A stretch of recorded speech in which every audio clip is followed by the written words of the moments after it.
Babi Television Uganda webale kubanga otambuliramu naffe yonna gy'osinzira okubanga otugoberera tuyama okubanga tukutuusaako ensonga zonna ezigenda maaso mu ggwanga lyattu erya Uganda naddala mu kibiina kyaffe ekya National Unity Platform. Amawulire gabadde mangi nnyo gabadde wesibadde olw'ensonga nti mbadde mugonvugonvu mukko naye ntandise okubanga nkubamu olungubanguba mu mbeera yonna naye nga bibaddewo wesibadde naddala gwagoberera omukutu gwa Babi Television Uganda kambikutuuseeko butereevu nnyo mu vidiyo eno era gye buvuddeko ennaku nga bbiri ze tukubye amabega ekibiina kya National Unity Platform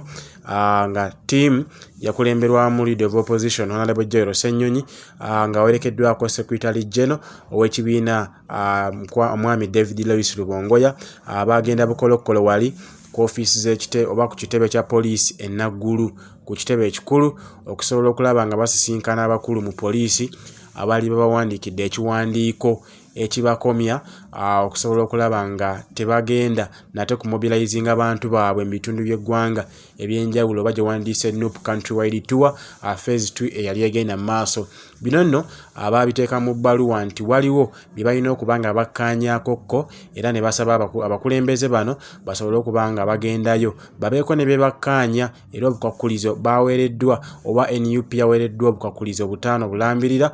ku nsonga ezigenda mu maaso oba ku mbeera gye bagenda okuba nga batambuzaamu Countrywide Tour eno eyalangiriddwa olunaku olw'ejjo era okusinziira ku byavuddeyo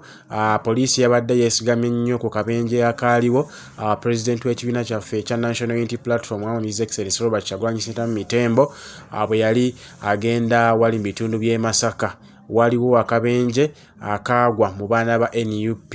era okusinziira ku mawulire agali ku ground galaga nti bano abatuuze baali ku kitundu ekyo President ne convoy ye we baali batuuse era bano baali beegatta ku mugendo era ne bafuna akabenje abamu ku bo ne bafiirawo abalala ne babuukawo n'ebisago by'amaanyi. So poliisi yeesigamye ku ekyo nti convoy ya President Robert Kyagulanyi Ssentamu n'abavubuka oba foot soldier ababeerako bavugisa ekimama era yemu ku nsonga poliisi gye yaraisinze oba gye yawadde ku nsonga ezo bwe zityo era baategeezezza nti NUP nate teyasobola kubanga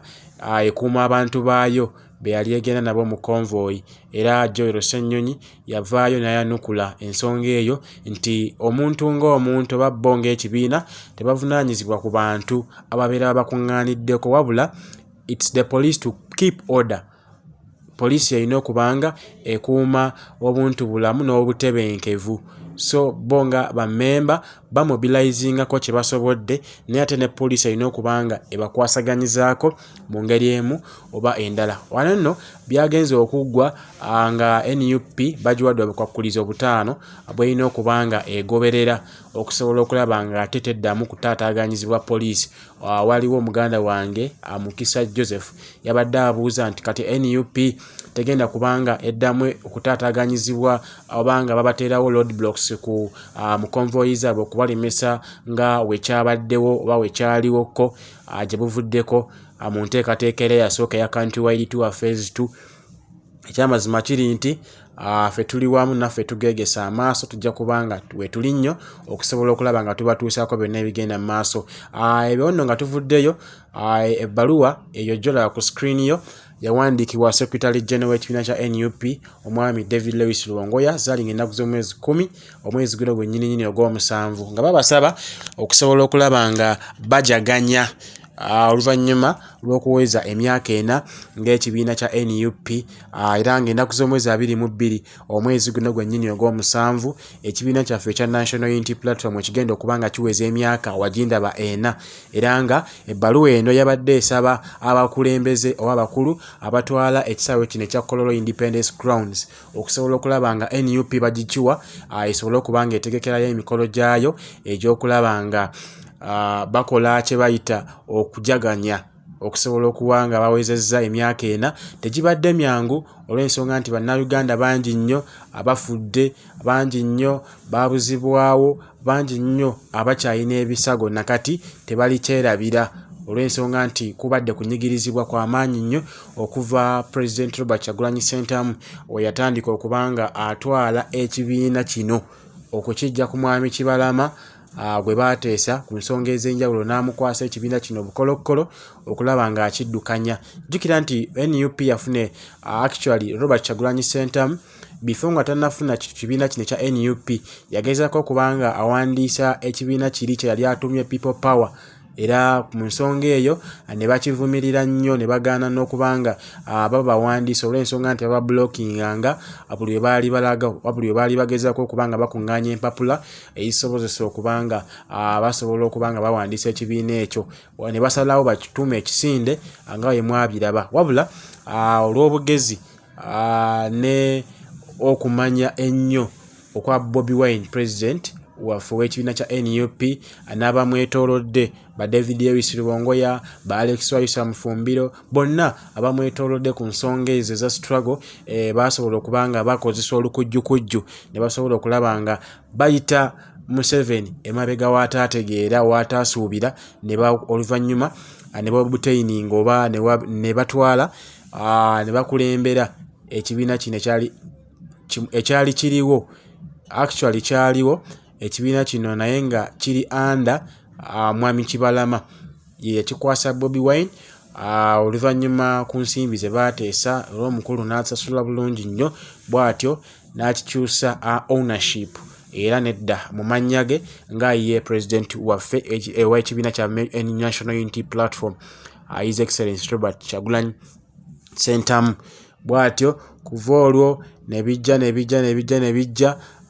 emitawaana mingi nnyo ejjajja ne gituukawo. Mubadde nga mugiraba bafuut soja bangi bafudde mu nsonga eza poliisi okulaba nga ate egezaako okutangira emirimu gy'ekibiina kino.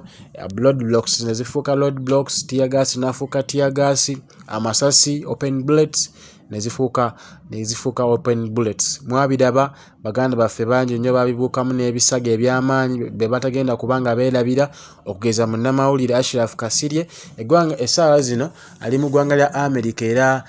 gye buvuddeko yalongoosebwa omutwe olw'ensonga nti akawanga kaafunamuko obuzibu mu ngeri emu oba endala. Bangi nnyo abaganda baffe ne 18 abawambibwa tetunaba kubanga tumanya wa gye bali. So it's a lot to celebrate, naye nga tulinze oba abakulu bano banakkiriza ekibiina kyaffe kisobole okubanga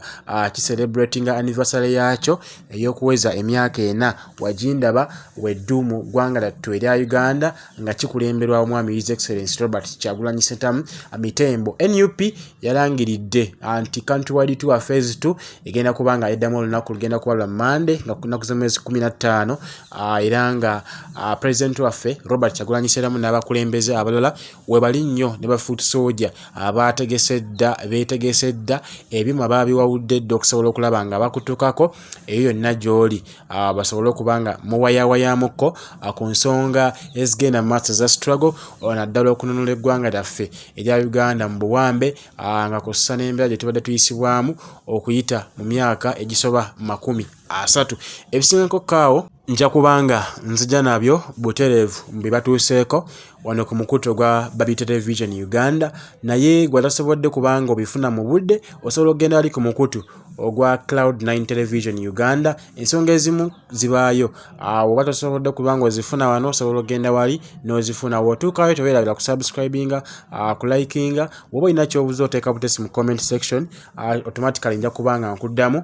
nga nfunye obubaka bwo oba okusabako mu mbeera yonna. Sigenda kubanga nsukka wano munzikize nnyo ku lendo lw'amazzi atakuumira mpeera bankuumire musibe bulungi mwera.